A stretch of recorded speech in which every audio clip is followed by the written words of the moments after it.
of the gods are letters in that language. They express nuances, shades of sort of meaning, or certain subtleties of ideas. Whereas monotheism, it tends to be just one vowel, and it's just something like, ooh, it's this monkey sound. You can almost imagine the gods becoming frustrated, contemptuous, that with all this richness of spiritual concepts that are available, why reduce it to one plaintive single note that the utterer does not even understand?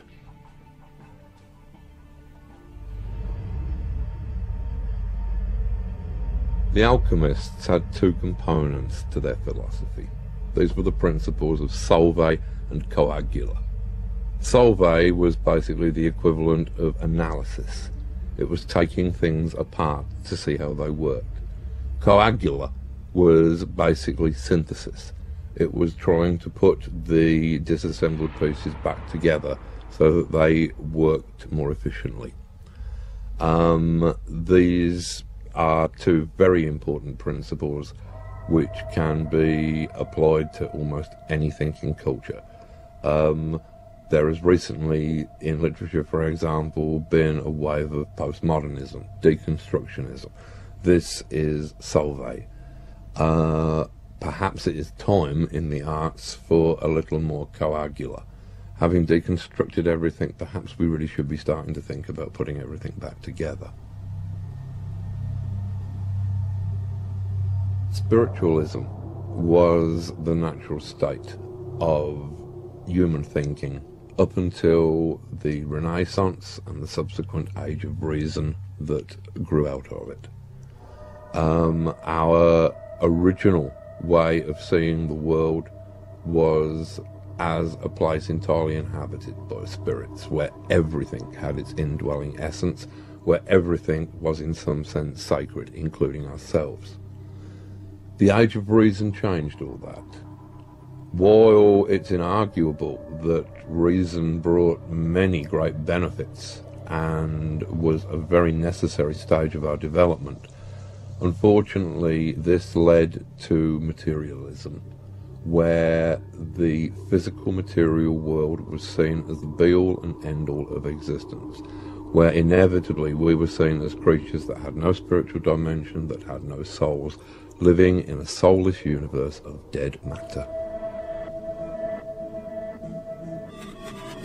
In the mid-1980s, I was asked by an American legal institution known as the Christic Institute to compile a comic book which would detail the murky history of the CIA from the end of the Second World War to the present day, covering things such as the heroin smuggling during the Vietnam War, the cocaine smuggling during the war in Central America, the Kennedy assassination, and other highlights. What I learned during the frankly horrifying research that I had to slog through to accomplish this was that, yes, there is a conspiracy.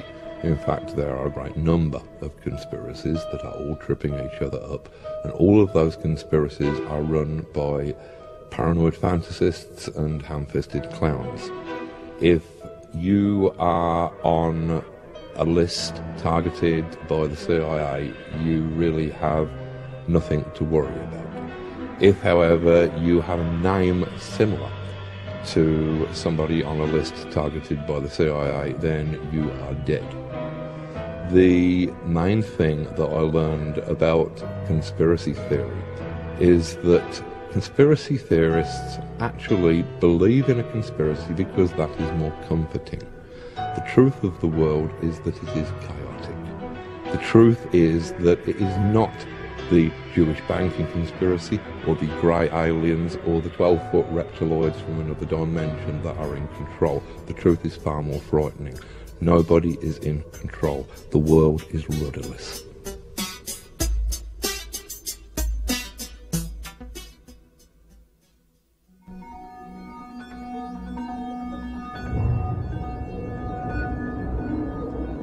The substance that has most effect upon our culture and upon our lives is completely invisible. We can only see its effects. This substance is information.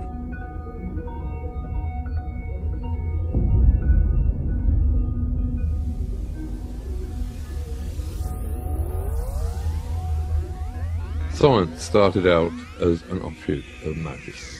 The two became completely divorced from each other and bitter enemies, although I tend to think that at the present moment the two are growing back together again.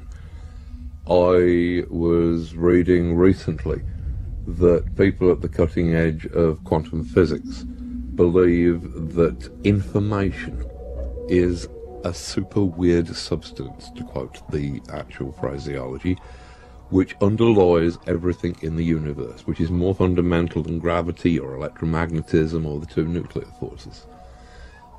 This would tend to suggest that our entire physical universe is the secondary byproduct of a primal information, or, to put it in more magically acceptable terms, in the beginning there was the Word.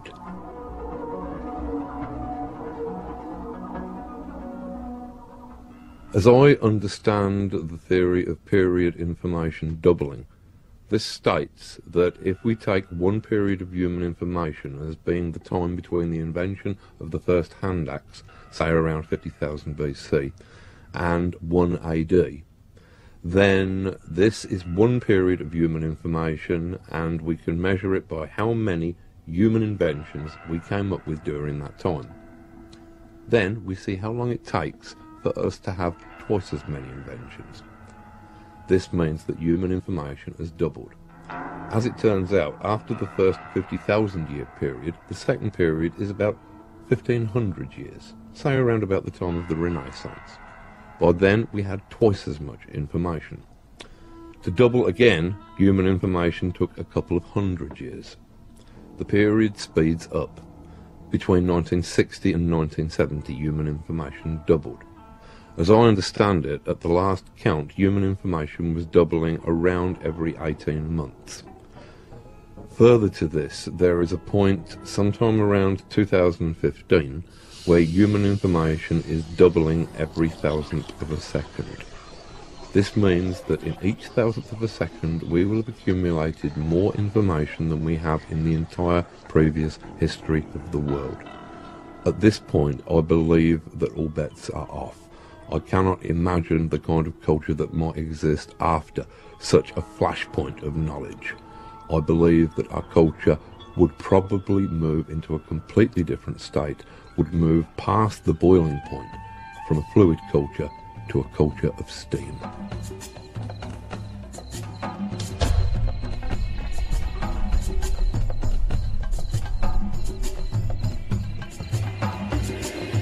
Originally, there was only one science of existence. Our entire worldview was magical. Everything we did, everything that happened in the world, had a kind of shamanic magical significance. If you look at the very earliest cultures, some of whom are still extant upon the planet, the Aboriginal cultures, most of their languages only have one tense. Everything is subsumed within the present. They can talk about things that happened and things that haven't happened yet but will happen in the future, but they talk about them in the present tense.